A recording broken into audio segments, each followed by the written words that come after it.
Et on termine par ce bel hommage à Jean Tinguely. 20 ans après sa disparition, une troupe de théâtre fait revivre le célébrissime artiste fribourgeois.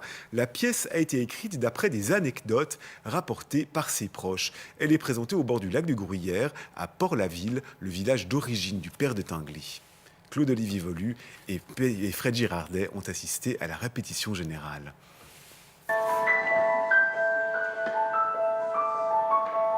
L'atmosphère est féerique. Nous sommes au paradis, avec le Molaison en toile de fond, un paradis fait sur mesure pour Jean Tinguely. Ils m'ont foutu le Molaison au ciel.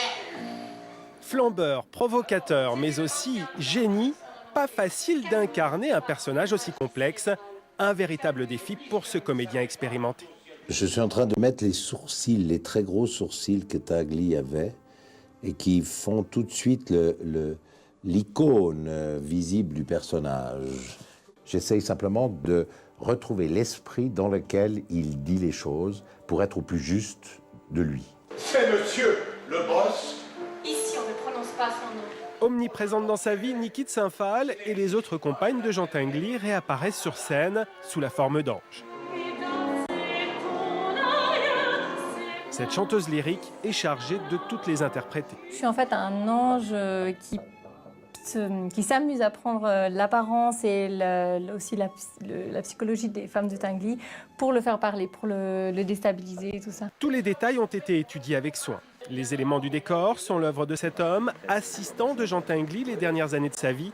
Il y a mis tout son cœur et pour cause.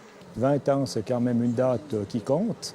Et puis surtout que cette année, toutes les autorités politiques ne font absolument rien. Ils ont, à mon avis, ils mésestiment l'œuvre et le personnage qui est Jean Tinguely. Moi, je trouve qu'il ne faut pas passer à côté. L'hommage est poignant. 20 ans après la mort de l'artiste, cette petite équipe nous rappelle combien son œuvre reste intemporelle.